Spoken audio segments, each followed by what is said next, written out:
Yo, Darren and Jason, we breaking the matrix. Circuits and codes, we shaping the basics. Switching the system, yeah, we the mutation. Tech disruptors, innovation, and station. Data race stopping, algorithms popping. Bytes getting flipped, watch the data start dropping. We the ones they fear, Wi-Fi in the gear. Crypto in the veins, blockchain pioneer. Screens glow cold, but the minds run hot. Silicon dreams in a terabyte plot. Hacking the globe, yeah, we shatter the mode. Data overload, watch the future explode. Disrupt the code, break the mold. Tech disruptors, we too bold. Darren and Jason, the future sold. Plug it like on, watch it unfold. Laser shot focus, the lens, stay zooming. Zones in the air. AI's booming, deep dive tech, no room for illusions. Cloud in the sky, no room for confusion. Fiber optic flows, connections insane. Hacking the mainframe, rewiring the game. Blueprints we sketch, revolutions we fetch. Echoes in the net, you ain't seen nothing yet.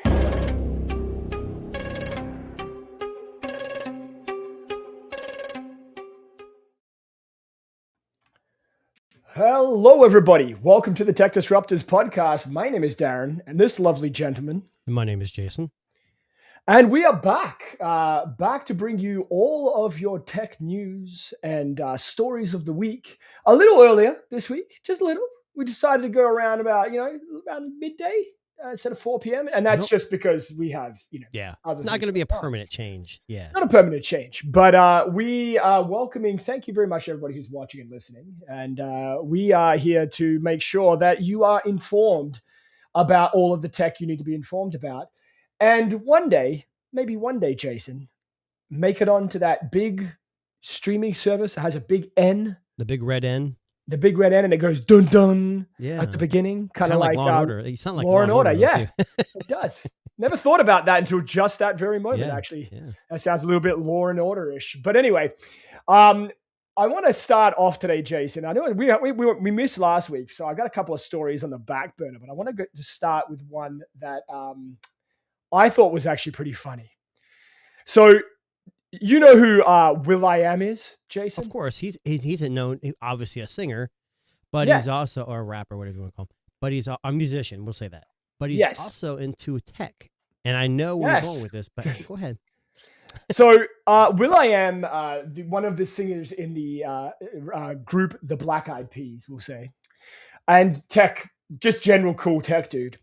Has launched his own AI teddy bear. So if you may remember a couple of weeks on the show, we were talking about an AI teddy bear and it was super creepy. But will.i.am has launched his own AI teddy bear. And Jason, I am going to give you one guess on what you think the name of will.i.am's teddy bear is without cheating and Googling it. I already pulled it up. You already did. All right. Well, let's. I was going to say, if anybody in the chat, they could try to guess. But if there's anyone in the chat right now that's watching the stream, post up what you think the name of will.i.am's AI teddy bear is, and we'll come back to that in just a moment. But what are some of the functionality of this so-called AI teddy bear? So I'm going to get on that, but I'm going to ruin the name here for everybody. I thought this was a joke. Well, hold on. Before you actually say the name, actually say what it actually stands for. Okay, sure. There. So this is an AI teddy bear that features an expressive digital face and utilizes touch sensors on its head and belly to register user inputs such as taps or holds. It has natural language processing. And for audio, includes a docking station with a chassis for wireless earbuds intended to facilitate a transition between ambient interaction and private use. Well, it's will.i.am, so it makes sense there's some kind of audio component. But what's interesting about this is that they're in partnership. He's in partnership with Qualcomm on this. Yes. So it's because will.i.am's. When COVID, he actually had a was it super mask or something? He actually had a mask that had and I actually got a pair of them, or a set of them. It's a COVID mask with fans and earbuds built in. So he's made some really weird stuff, and this may be weird, but he's in partnership with Qualcomm, so it's got to be. Well, I just want to let me run you some specs before we get into the name. Snapdragon 8 Elite. Wow, for the processing, that's like a top end chip. Most AI things use like underpowered, like a Gen 6 or something. Like, 100%, or like a MediaTek, low end MediaTek. But it says it's optimized for edge AI processing. That sounds not right. But so 5G, Wi-Fi, Bluetooth, 8 configurable USB-C ports. For what? Oh, sorry. So let the AI agent interface directly with external hardware like cameras and microphones. So essentially, you can add add the eyes and the ears and other things to this fancy AI teddy bear here. Huh. That's kind of crazy. Now, for those of you who've been wondering what the name of You got to say the whole name out first. No, I'm not. I will. I'm going to. Okay. It's the, you just read the, sorry, the modular omni function operator. That is a terrible, terrible name. But Mofo?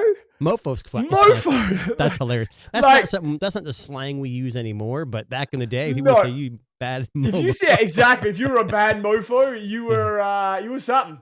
So anyway, will.i.am has launched this interactive teddy bear named Mofo, which I actually think is a pretty cool idea. Like, it seems like this is, I guess, for the lack of a better term, a hub that you can connect peripheral devices to. Like a webcam, I'm imagining like a Bluetooth speaker or something like that, right? It was launched back at CES back in January, but now it's just coming to market, I believe, this month. Now, again, as Jason said, what's interesting with this is that this very interesting partnership with Qualcomm. Yeah. So you've got like significant technical backing, as it says here, and I guess it relies upon, are you willing to bring this kind of like AI device alongside your smartphone? It's kind of like the Rabbit R1 in a teddy bear form. We had, what was the AI pin, which was highly sought after and then kind of fizzled out. The Rabbit R1, people say it's a failure. I think they sold quite a bit of those, and I still have mine, and it still updates.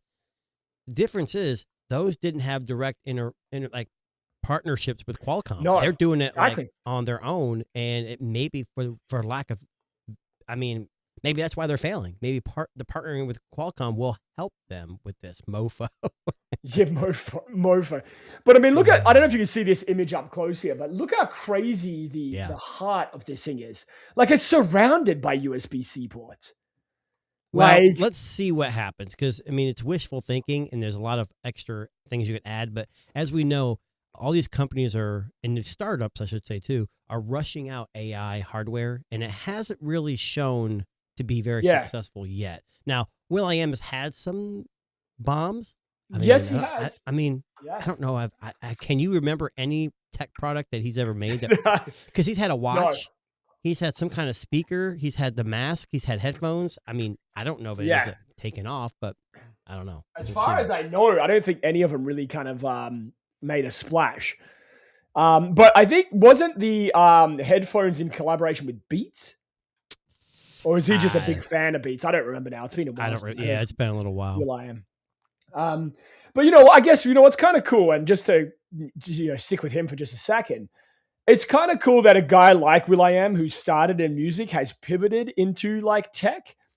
Like, at least he's trying something, I think he's always been in tech, but it's always been like for us, we have jobs where we have tech on the side. He has the means where he can actually, with the funds, he can actually get involved even more. Yeah, and I guess that's a kind of cool idea, Like, I know we've seen there tends to be some kind of market for AI teddy bears, because this is the second one I think we've seen in like the last. But this one isn't as creepy as the fawn.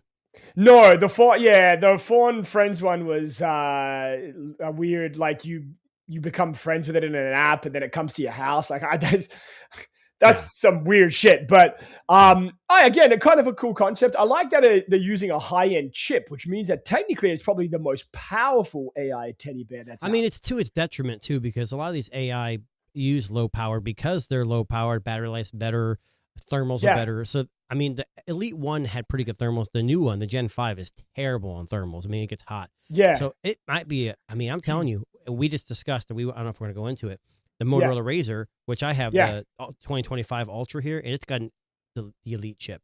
Yeah. And things are so tough, or maybe not, that Motorola's new lineup still uses the same chip. So it's a pretty good chip. It's pretty powerful. Yeah, it's of course. Yeah, we'll get back to Motorola in a second. I actually want to. So, Jason, tomorrow, I don't know if you know that tomorrow holds very special significance around the world, especially for nerdy people and their special sock. Right. So tomorrow is May the 4th. Yes. And that means it's official Star Wars Day around the world. Now, I'm going to test you here. No, I don't So- know Star Wars.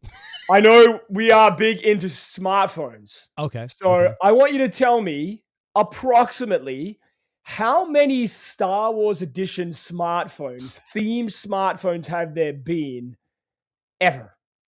Man, I know that's a big ask. I don't know. I honestly,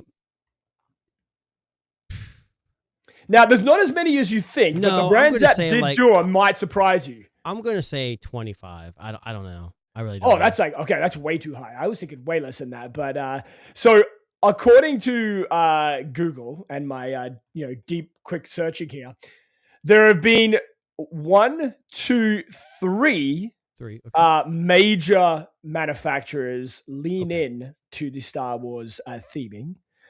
And prior to 2017, there were 2 extras from Motorola, believe it or not, and Sharp back in 2016. Sharp. Yes, Sharp. Wow. Now, the 3 major brands that have had Star Wars themed phones in the last, let's say, 10 years have been in 2017, 2019, and 2025. So I'm going to see if you can guess the brand that released the Star Wars phone one by one here. So I'll start with we'll go from the oldest. Okay. Original Star Wars collab themed phone. What brand? What year was Not that a again? not a major brand, I know. but a North American brand. Oh. I'm gonna pull up the picture so you can while you're Oh, okay. I'm trying to. So you're not going to show me the picture before I guess? not yet, Oh, no. man. Now, this is a brand you will know. They are in North America. They do sell phones in North So America. they're not. Are they based in North America? I don't think any phones are based in North No, America. I guess. no. Okay. So they are sold in the North American market. Can you give me like but- a range I'll- of date when it first came out? Oh, okay, sure, absolutely. 'Cause that would help. 2017. Hang on. Oh, 2017. Not that Yes. long ago. I'm trying to look up more specifically here. It was released in December 15, 2017. This particular model. Okay. And it's sold in North America. So it's a brand, sells in North America. One of the OG Star Wars collabs with the smartphone manufacturer being May the 4th tomorrow. I'm gonna just stick with Motorola. I mean, that's the only thing I think of. Okay. Believe it or not, the OnePlus 5T Oh, shoot. back in 2017. Yeah. I wouldn't even have guessed OnePlus. Star Wars limited edition one here. And this was actually a pretty cool collab. You should have said it's the brand is available in North America for now.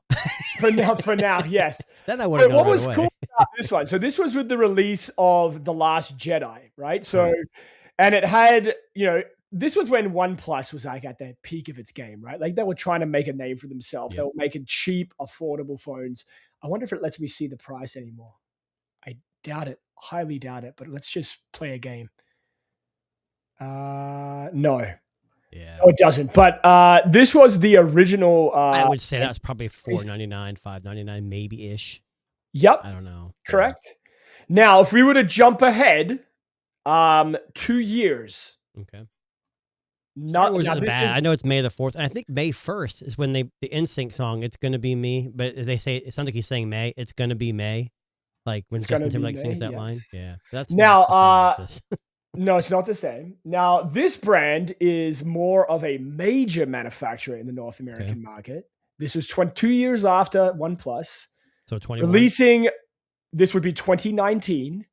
oh, Releasing okay, what could have been the greatest Star Wars collab of all time. available in North America. Available in North America.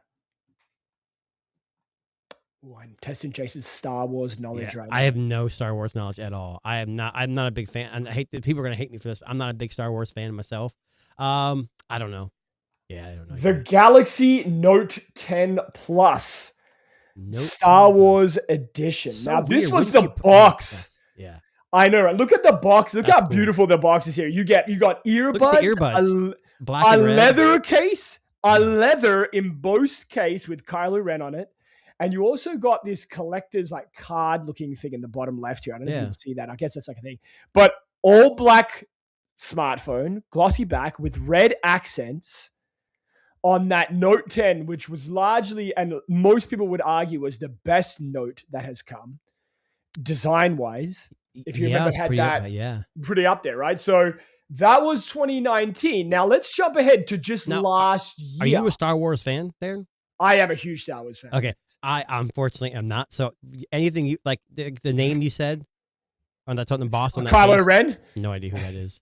Oh, okay. That's how much. That's okay. We will forgive Jason for now.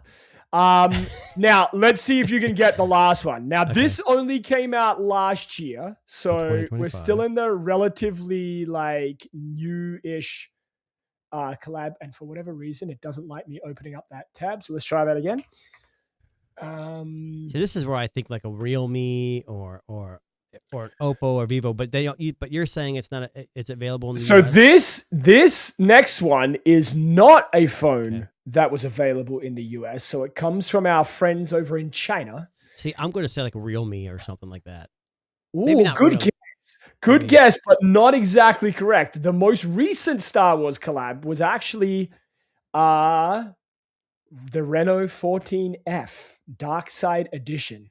Now, this is an offset of Oppo, right? Is the brand, and this was also a pretty cool collab. Good looking, but these phones a lot of times, except for the Samsung one, probably has like mid-range specs. But you're not buying it for the specs. You're buying it for the collector's edition. No, but what I want, you know what's awesome about this, and I just want to pull up this image again. So you see that little circular Earth-looking thing? That's called the Death Star. You probably I know what Death Star is. That's a wireless charger. Yes, I remember this now. For the phone. Yeah. Like, how amazing is that, having a wireless charger as the Death Star? Can I ask you a question, though?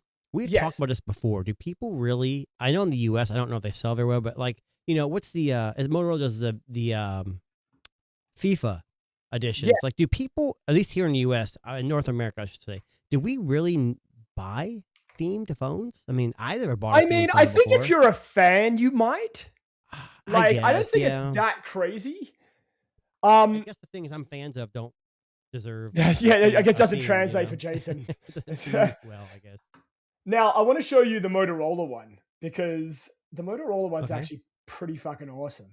Can you still hear me? Yeah, I can hear you. Oh, yeah. Like got cut out all of a sudden. There we go. All right. Okay, so this one here actually is from 2010. Like, we're going back 16 years on this next company that's not even around anymore. So this is Motorola. So this is the brand here, and this was their Droid R2D2 edition. Oh, I remember this phone. Like, look at this beautiful work of art. Yeah, this is incredible. So you've got the R2D2 back, and I don't know if you remember the Motorola Droid. It was this kind of. That's what put Android. This is what made Android really popular. Like, this was the real true phone that Verizon sold, I believe, that really put Android. And it wasn't Android; they called it Droid. It was like Droid. Yeah, it was just Droid. That's correct. And there was a few years of Droid phones from Motorola. Yeah. Yeah. So full QWERTY keyboard. Google Maps released on this. I can't remember what OS this had. This thing was amazing. I remember a friend had it. I couldn't put it down. It was it's so good. Yeah. Not compared to standards, but for the time, it was amazing. The only other one that I'll just bring up, which I mentioned, was Sharp, who we really don't see a lot of Sharp phones out there, but I'll show you their Sharp Japanese or Korean. I believe they're Japanese. Because I think they still sell in their home country, but we don't obviously get that access. So Sharp had a light side, dark side edition smartphone. Yeah, I mean, again, this was 2016, so this was kind of like just before the other brands kind of came in. But again, the reason I bring this up, tomorrow is May the 4th, and like all Star Wars fans around the world are going to rejoice at the fact that it's so for Star everyone Wars listening. Day. I don't hate Star Wars. I just don't get it. I can't get into it. Like I tried. It's just not for me. I think the first time I watched Star Wars was what was the ones like in the late 90s, early 2000s, like that everyone hated. That was the reboots. I just couldn't follow the timeline. It just wasn't for me. So. It's all good. It's all good. Now, Jason, you had a few things on your run sheet here. Do you want to jump in and share one? I think you may. I don't know if you've reviewed this company's stuff before. DREAME. Is it Dreamy or Dream? Dreamy. Yes. Yes. So I'm going to share this. I'm a big mobile phone fan, I guess. I go through phones a lot. Um, Unfortunately, this time around, me and Darren do not have the same phones. But Boo. but either way, Dreamy came out. Dream, however you want to say it. They showed some prototype phones that look. I'm not kidding. These look kind of interesting. And what's even more interesting is Wozniak. If you know who that is, he's Yeah. linked with Apple and whatever. He was there at this event. Oh, Yeah. interesting. So they had a pair of phones. One was the Next, which had like modular. We did a show a while back where Xiaomi had this phone where you could put a lens in the middle of the back. Remember that? Yeah. This is very similar. You can add. Let me see if I can get a picture up on this. So if you can see this Oh, picture right here, there you go. so Okay, so you're adding. Yeah. Oh. So it's got.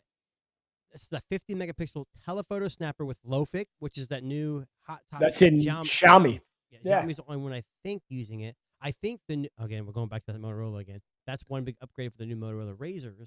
Was a Lofic Yes. too. So there's another one too. And this is the Lux series, which are more like weird designs. So this is the more typical standard phone, but it has like crazy designs. And it says they gotta look at Aurora OS 1.0, so that's their skin on Android, and it's based on Android 16. I'm interested in the next version of this because it's supposed to be. I don't know if they had the specs listed on here, but is that MagSafe connectivity with that camera up there? Look, let's see. What it kind of looks like it. It says 7,000 milliamp hour battery. And a 1-inch sensor. 1-inch, 200 megapixel 1-inch sensor. I don't think we've ever seen that on a phone. I think it's I don't know if it's MagSafe. I doubt it is. It's probably more of a.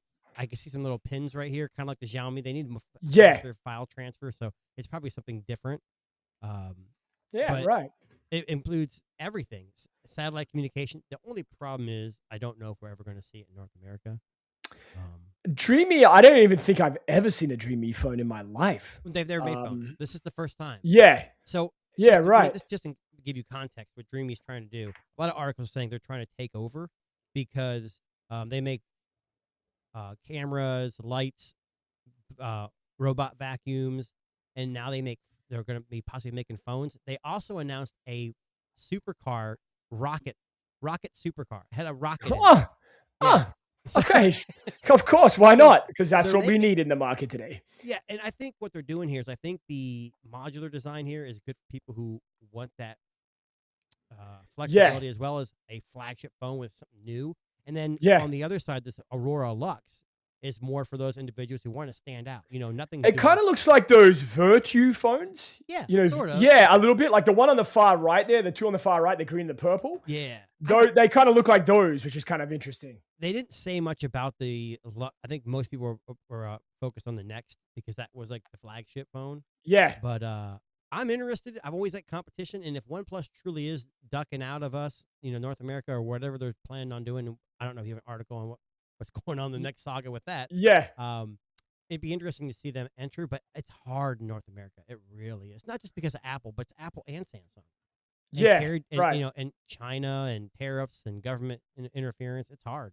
It really is. But that's so. Yeah, so cool idea. I like it when phone companies are trying to. I mean, again, we've said it from the beginning of this year that phone companies are going out. It's a bit like early 2000s again. Yeah. Companies are going out to make things different, right? Like that's kind of where we're at as far as that's concerned. But and I want to say this was Friday. No, here you go. It was April 30th. I thought it was Friday. Okay. Very recent. Now, Jason, I want to talk to you. We've been talking a little bit about RAM shortages on the last few podcasts. And I think one company actually believes that they might have a solution. Now, Jason, before I show you, the solution that they're coming up with, I want to show you what this company made prior. So this company has come out, and I won't name them right now, but the company has come out and said, we can fix the RAM shortage problem. Okay. But they are not known for making RAM. They're known for making one product, and I'm going to share that product with you right now. Okay. So the company in question made this product. Isn't Toto bathroom products? Keep watching.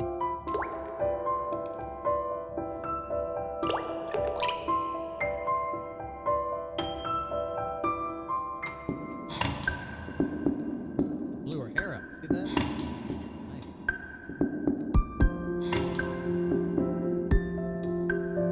Nice. It's very peaceful music. You're probably all going to sleep at home.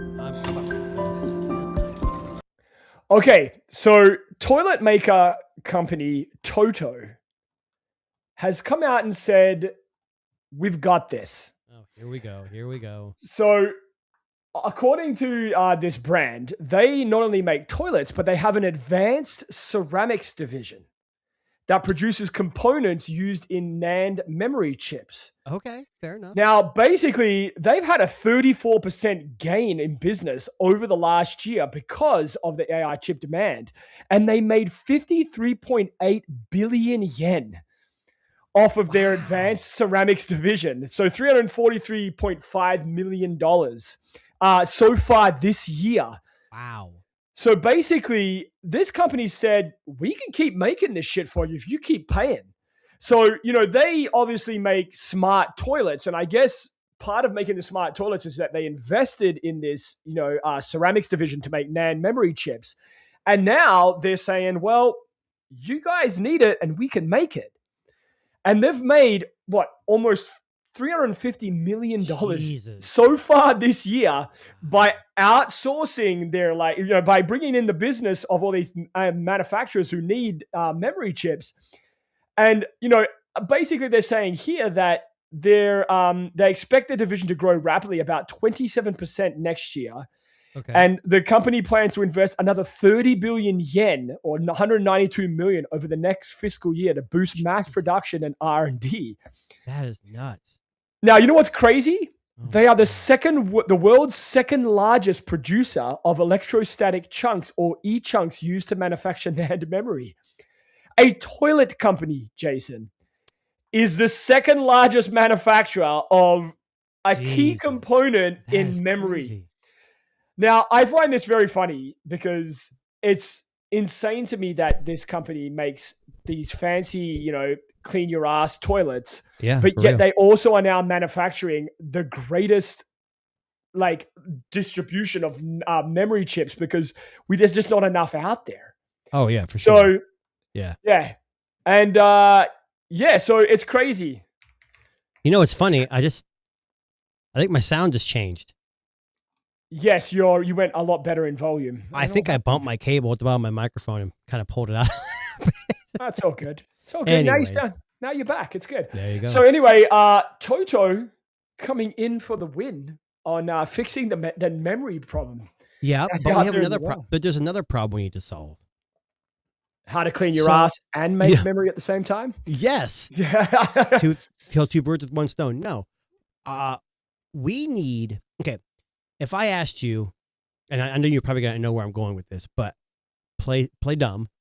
Okay, sure. If you were to think, which company would you most want to make a phone to compete with the rest of the world?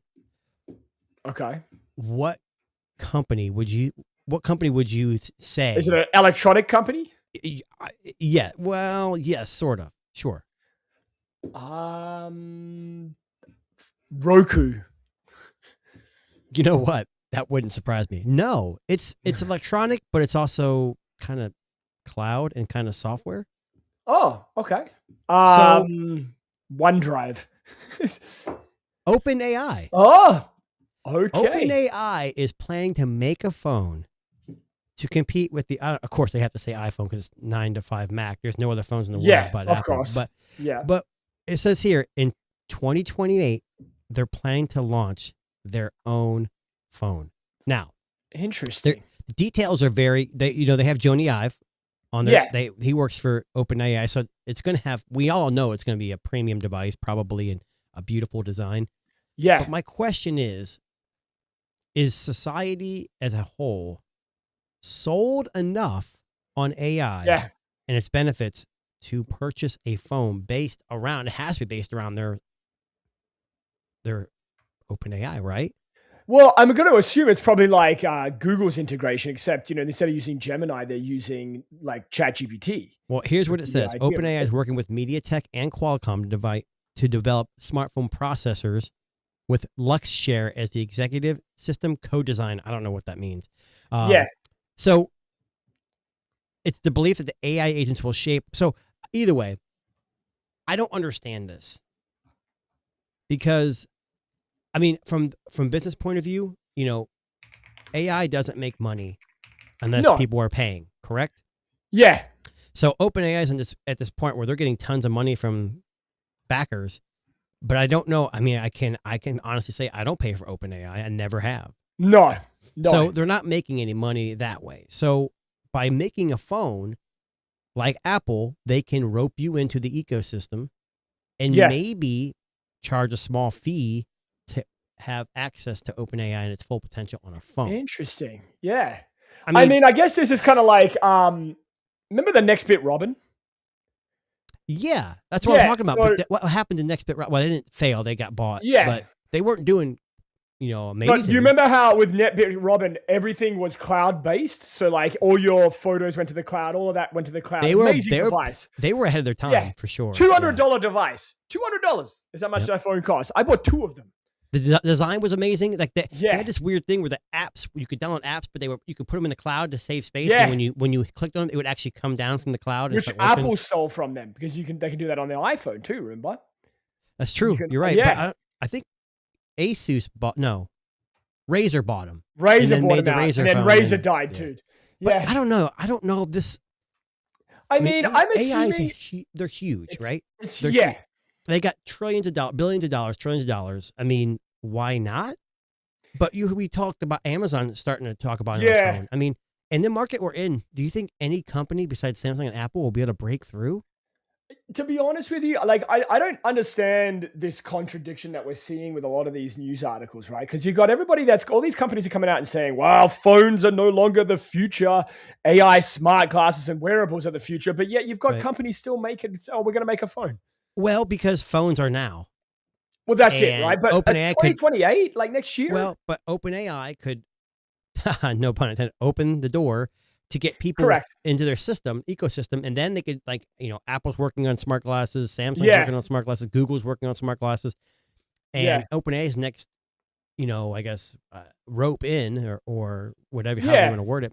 I don't know. I see this as it's going to be interesting. OpenAI is a very good AI platform. It's up there with Gemini and, Siri. Just kidding.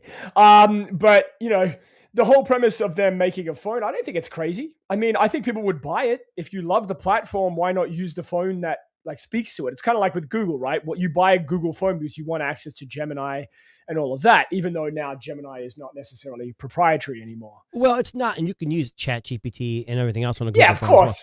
Yeah, I'll be honest. I've used ChatGPT. I prefer Gemini, but that's mainly because I use it the most. Nothing against ChatGPT or Perplexity or whatever these other ones out or Grok or whatever you want to call it.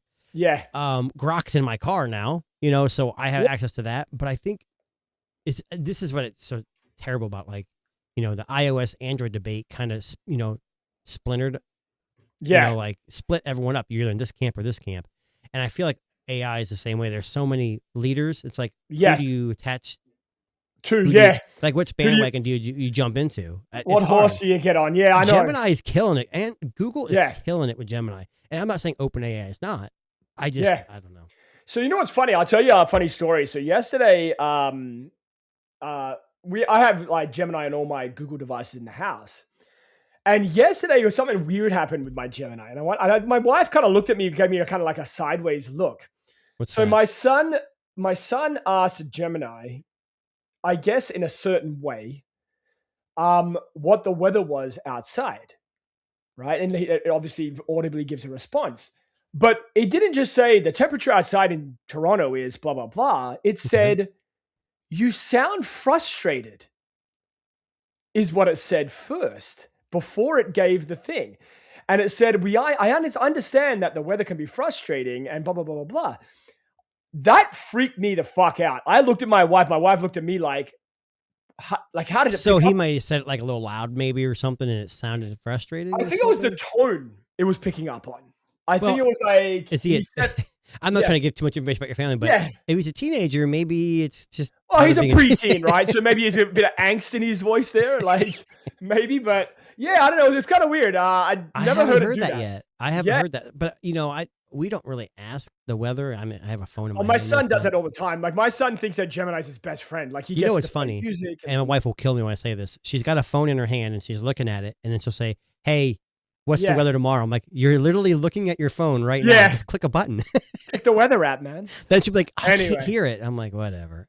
That's funny. It's kind of scary though too. It is. So I know that Google just launched like personalized like responses in Gemini that accesses all of your apps. So I wonder if it's like picking up on my frustrations in my emails or like thing is like, oh, this kid sounds pissed off. I'm going to pull up on that. Very bizarre. Now, Jason, I want to ask you a question. Do you know what Polymarket is? Polymarket? Polymarket. Multiple markets? I don't know. Okay, so Polymarket is the world's largest decentralized prediction market, allowing users to trade shares using cryptocurrency on the outcomes of real world events. So basically, you're like hedging bets using crypto on certain things happening in the world. Isn't it like Kalshi? K-A-L? Yeah, kind of. Yeah, kind of a similar concept. Now, I want to tell you a funny story about Polymarket. Because one of the things you can do on Polymarket is predict the weather. Okay, so what the weather's going to be on a certain day. Weather guy, meteorologists can't even predict the weather. Come on now. But I mean, it's a cool concept. Okay, I'm going to put 10 crypto coins on fucking sun tomorrow. Cool. Someone has found a way to make a lot of money off of Polymarket predicting the weather in the funniest way ever I think I've ever seen. So if you live in a major city, there is usually a weather station at the airport. That tends to be like a central hub for like where they can gauge temperature for the weather. There's one in Toronto. There's a lot of around the world. Mm-hmm. So somebody in what city was this? I think it was London, off the top of my head. The Charles de Gaulle Airport, Paris. Sorry, someone in Paris. Close. Yeah, has figured out that there is this weather sensor at the airport. I guess they must work there or have access to it. Okay. And they decided to hedge their bets and say that the temperature on a certain day was going to be this. And then they went and messed with the sensor to get that temperature and made $35,000. Wow. So this is the story. It's from Engadget. So somebody at the airport in Paris found the weather sensor, went up to it with a battery-powered hairdryer and blew hot air into the sensor until it registered a certain temperature, fully knowing that they placed a bet on Polymarket that they could get the temperature to a certain point at the airport at a certain point in the day.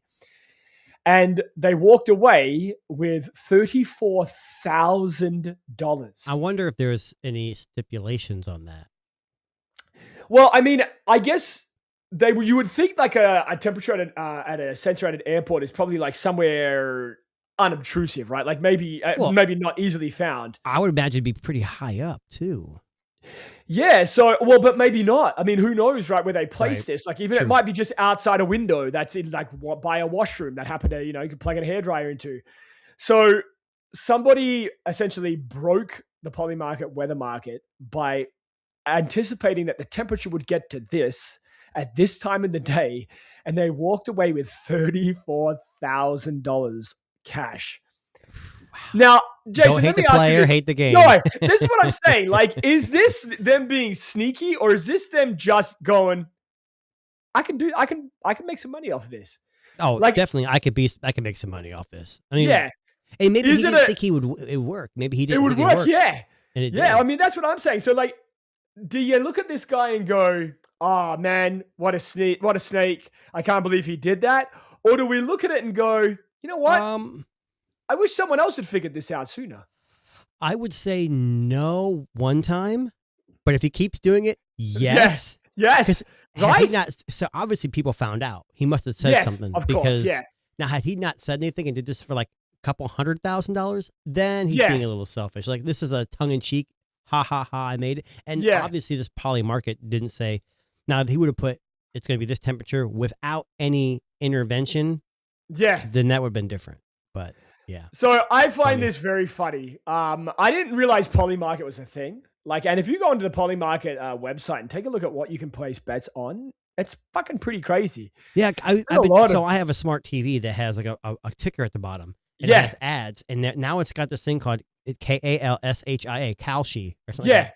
And it's like people can vote. I don't know if there's money involved. It's like, is the United States going to announce that we know the aliens exist? Yeah, and it's people it's like you can vote. I think there might be some crypto or some kind of money involved. It's kind of like behind it. And these DraftKings and all this stuff with sports. It's just another way for people to mess with the system, right? Yeah, or that. So I found that very funny. I like it when people find ways to mess with tech to make money. Yeah, you know, like for real. Yeah, yeah. Well, speaking of messing with money, if I were to tell you that Apple was thinking about dropping a feature of their phone, what feature would you think? It would not surprise me.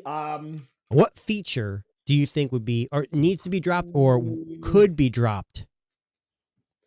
I'm gonna say, I don't know. And don't be like the iPhone. Drop the iPhone. Drop the iPhone. Siri? No, I've just got software. No. What about like their fingerprint sensor? Do they still make the fingerprint sensor? No, like to get they're gonna get rid of whatever biometrics, the face ID. Okay, Face ID. Yeah. So I don't know if it's a rumor, but there's a leaker has claimed that Apple is currently embroiled in an internal debate on whether or not to keep, drumroll, MagSafe. Wow. Interesting. So this Weibo leaker, which who knows if it's true or not, called Instant Digital, says that when MagSafe was first introduced, the mood inside Apple was reportedly aggressive about its expansion. So I don't know if it's money. It has to be money. Yeah. Or extra dollars. For battery maybe or something. Yeah. There was purportedly even plans to bring built-in MagSafe magnets to the iPad lineup, which never obviously happened. But now it says there's claims that confidence around MagSafe has given way to uncertainty. And they're weighing costs of including MagSafe magnets in the iPhone against the strength of the accessory ecosystem. So it sounds like, we put magnets in there and we've got some homegrown accessories, but we're not making shit off this because all the third parties making money. It's definitely interesting. I would never have imagined it'd be MagSafe. So I thought MagSafe was the one thing that separates Apple from the other competitors. Well, we have Pixel Snap, which is the same thing. Yeah. I could see Google dropping Pixel Snap. 100% before Apple does. Yeah. I mean, think about what Android devices have MagSafe built in. Pixel. Yeah. That's it, right? And you know what's funny? So I don't know if you remember Steve Jobs. He always envisioned like a portless iPhone. Yep. So when MagSafe was created, I thought, this is a step in that direction. Like they're going to get rid of the charging port completely. But maybe not. Maybe they need the space for bigger batteries. Maybe that's like a response to the market, with these phones shipping, 7,000 milliamp batteries and, silicon carbon and all that stuff. So maybe it's an overreaction. Well, they're saying like the 16E was released without it, and people were just buying cases, which most companies on the Android side, you can buy cases with MagSafe. And they're saying that's where why spend the money and put it in, and then Apple reverse course with the 17E. But what they're saying is the iPhone Ultra is on its way, the foldable, and all the dummies show no evidence of a magnet array on the inside. Interesting. I think the Pixel 10 Pro Fold had Pixel Snap, didn't it? Yeah. Yes. I can't remember. That's how much I use MagSafe. Could you imagine if the Ultra is released with no MagSafe?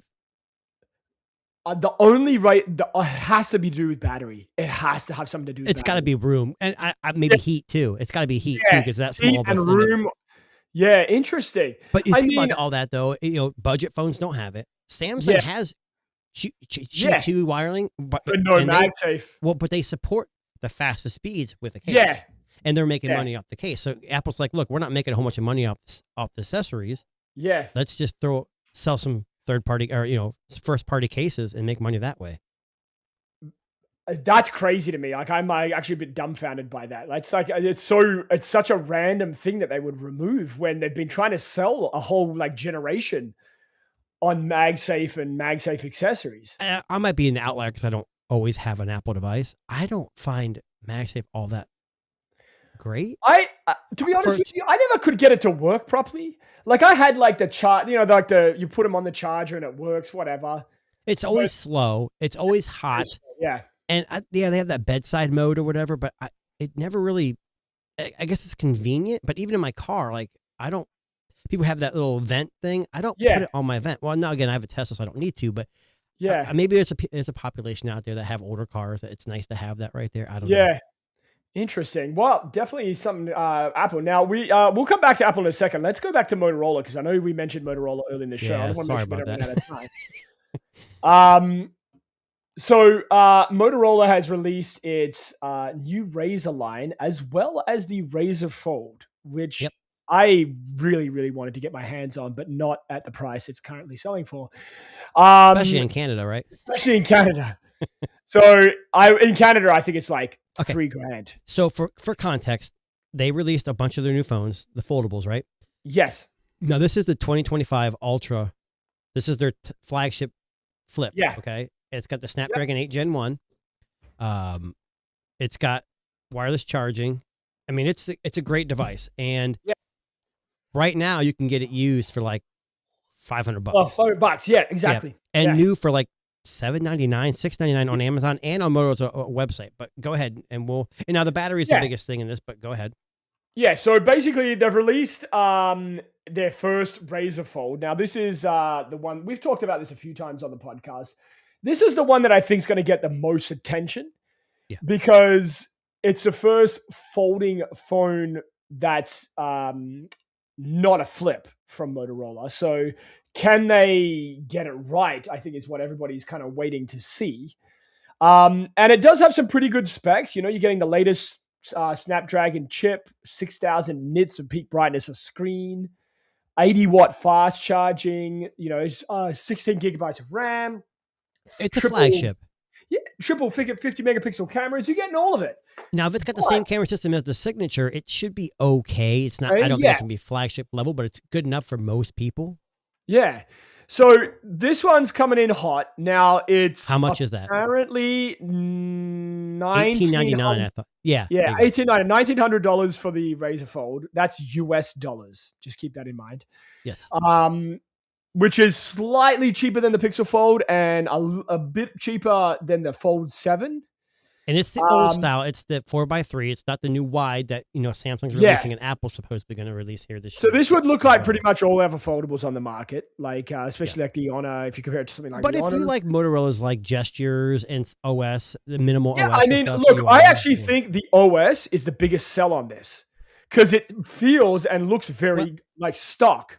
I've never been a huge Motorola fan. I mean, the flips are probably their best phones, and I'm not a big flip guy. And the software on this has been pretty good. There's been an update, like the last update I got, really hampered the front screen functionality. I noticed, right? So that's the Fold, though, right? Yeah, for $18.99 US. Yeah, then they released their Razr line. So you got the Razr Plus, which kind of sits in the middle. It's kind of like Samsung's S26 Plus. This is the Plus, you said? Yeah, so $1,100, slightly smaller screen, basically Snapdragon 8S Gen 3 chip. Is that right?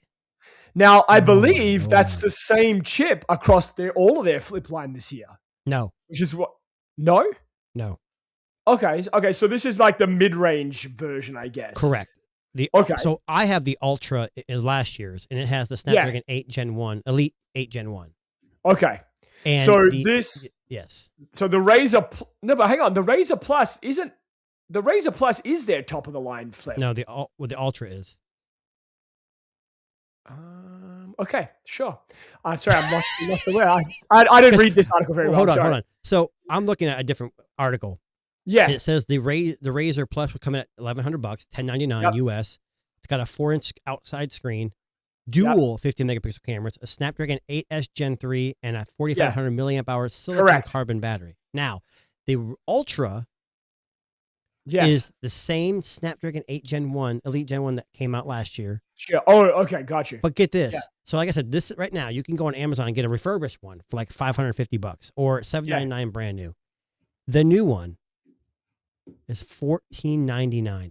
$1,500. Crazy. Look, when I think Michael Fisher was doing like I think he just did a review, but he went to the event and he was talking really highly about it.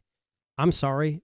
The updates, it's got a 5,000 milliamp. It's got no updates on there apart from a bigger battery. That's it. It's got a 5,000 milliamp silicon carbon battery, which is pretty significant, I guess, for this kind of a phone.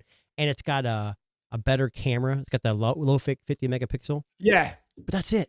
And you're getting the same software in the old one. $1,500. But so here's my problem. Like, look at the base Razer model, which is under $1,000. It's $800. Yes. You're getting pretty much everything except it's a MediaTek chip. You're getting a 4,800 milliamp battery, which is almost the same size as the Ultra. What's the low model one called? Because the Plus is not the lowest. Razer. It's just called Razer. Oh, just the Razer. Okay. Yeah. And $800 for a flip the processor? phone, a MediaTek 7450X. That's plenty of power, and it probably sips power. Yeah. And has 30-watt wired charging. Like, it's, decently fast. Like, that's about the same as Samsung's S26 Here's the Ultra. problem. Well, we know Apple's releasing a fold, not a flip. I think if Apple releases the flip, I think all these companies should be worried. Yeah. I don't think Apple's fold is going to sell as well as we think initially. Maybe I'm wrong. Yeah. I think because for years, Apple fans have always said, we don't need foldables. That's stupid when Samsung released it. Well, we'll see what happens when they release it in, September? Yeah. But it's funny. I saw a countdown for Samsung's wide. Oh, right. Okay. They're both releasing about the same time. This should be really interesting. Samsung's going to be a week before. I'm going to call it right now. Well, and I still think Apple will sell more just because it's Apple, but I think Samsung's going to have the better software because they've been doing it longer. That's not to say that 100%. Apple can't turn things around. But anyways, I like Motorola. I think this was these new prices were just because of RAM. And of course. Things are just too expensive. But don't worry, Toto's going to fix that. Toto's going to fix all of that. Toto. Yeah. Yes. Well, they're a little too late because instead of cleaning your ass, you're going to be paying out the ass for this phone. Yeah. Now, do you have any interest in the foldable? No. From Motorola? I really like the 10 Fold, Pro Fold. I wish I still had it. Yeah. I like that phone. I'm more interested in a wide. Like, I'm more interested in the Samsung wide or the Apple wide just because of the aspect ratio. Most people aren't multitasking on these things. That's exactly right. Like, my dad had the OnePlus Open. Yeah. Is it called the Open? Yeah. And he found out, like me, that he wasn't utilizing the inside screen as much. Yeah. And I think if he, when you open this is the size of a screen on that's like all you're looking at on the current foldables. But a wide screen would be more less black bars. Most people are watching videos. They're not doing productivity on that. I know Michael Fisher says he does, but that's him. I know for me, like the best fold I've used was the Fold 7. But that wasn't necessarily because I used the inside screen a ton. It was more of like a weight distribution. Yeah. The cameras were pretty good. Battery was okay. So I do some productivity on my phone, so I utilized it a little bit. I just didn't like the aspect ratio when it was open, but the Pixel 10 was. I never had the 7. I played with the 6 of Samsung. The Pixel was the best, but mainly because of the software. Like Google has some amazing software. I know if you're an Apple fan, you don't understand that, but it is really, really good. They've come along. Android on Google's phones is amazing, and OnePlus was getting there, but the Open just didn't sell. And speaking of that, I don't have a link to I have it right here. The article anymore. I was So, and Darren's going to share this. So we've been talking about OnePlus struggling. And there's rumors they were going to close out of India, then globally, then they were going to merge. And there's another something that just popped up. And Darren, you can. Yeah, so there have been some talks this week that OnePlus are going to merge with a sister brand, I guess, because they're under the same BBK, Realme, which is also a pretty good brand in the like mid to high end smartphone. They make flagship phones, but again, not available in the United States or North America. Now, I actually think this is a great thing, and I'm going to tell you why. Well, here's the question. Does Realme assume the name OnePlus, or does OnePlus assume the name Realme? I think they're going to go one way or another. I think it would be dumb to get rid of the OnePlus name. Realme should merge with them. But I think Realme should bring over its Ricoh collab to the OnePlus phone. And I had that phone. Yes. And it stopped working before I had a chance to actually really use it. But it didn't work really good here in the US. Like I can only get 4G. But if they can, because Realme's got some tech. They've been doing this for a long time. They make flash the Ricoh and they what was the Realme GT8 Pro, I think it was the most recent one. Amazing phone. Yeah. It reminded me a lot of OnePlus. Plus, like the OS and stuff. They're very closely. I think Realme had you could screw off the bezel around. The camera. To change the camera design. Kind of a gimmick, but it was an interesting. That's a cool idea. Yeah. So you think OnePlus has more cachet than Realme does? Well, globally? if Realme wants to if it wants to come to North America, you've got to go with a brand that people have heard of before.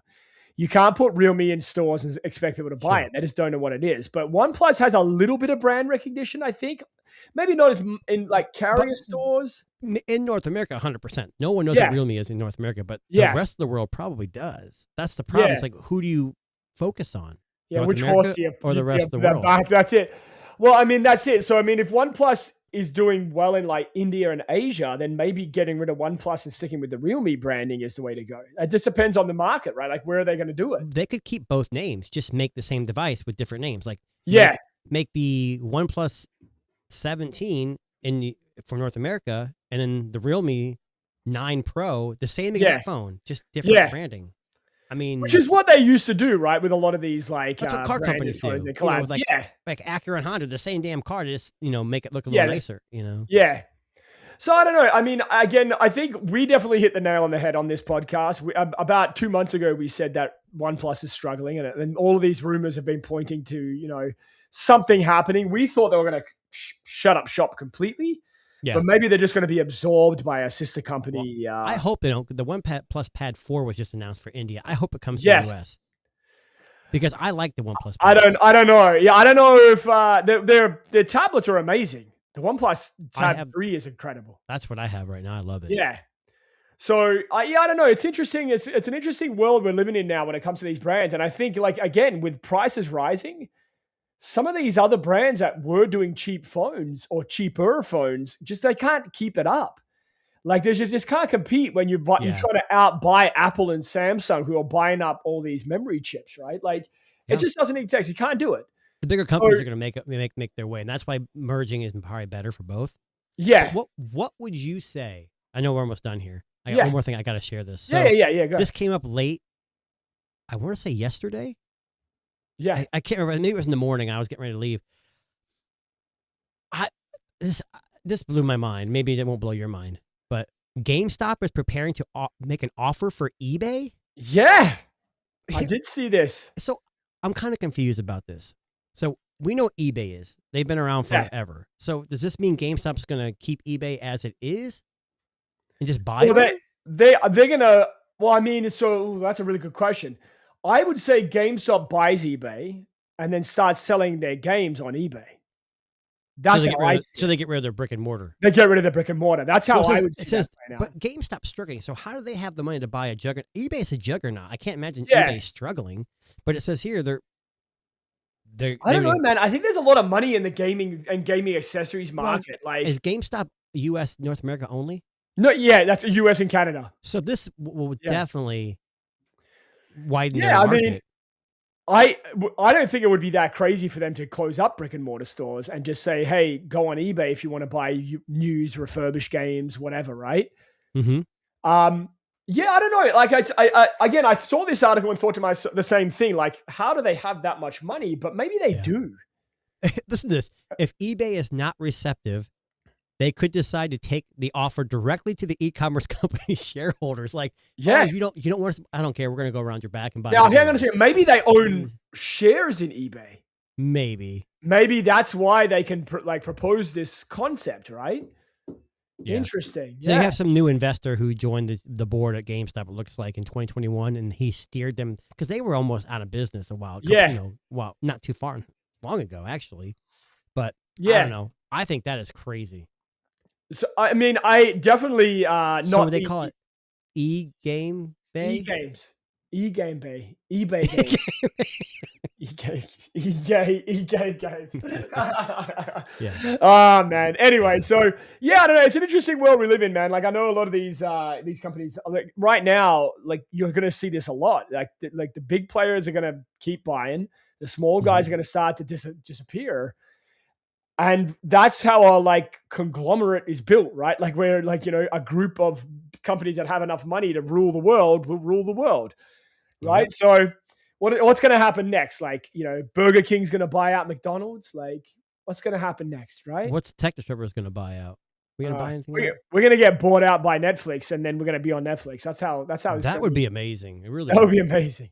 That's where we would be. But anyway, that actually brings us to the end of today's show. So thank you very much for tuning in. If you are catching us after the fact, thank you. We're on Spotify, Apple Music, Good Pods, YouTube Music, anywhere you find amazing tech podcasts. And please, hashtag Netflix in the comments if you're watching this tomorrow or the day after, so we can mess with the Netflix algorithm and get this show where it deserves to be. 100%. Now, we will be back next Sunday, 4 p.m. Eastern, regular time next week. But thank you for those of you who joined us early today. Hopefully, you are having your lunch in a nice sunny location, not in freezing Toronto, which hasn't gone above like 10 degrees since May started. Yeah. But my name's Darren. This guy. My name is Jason. And thank you very much for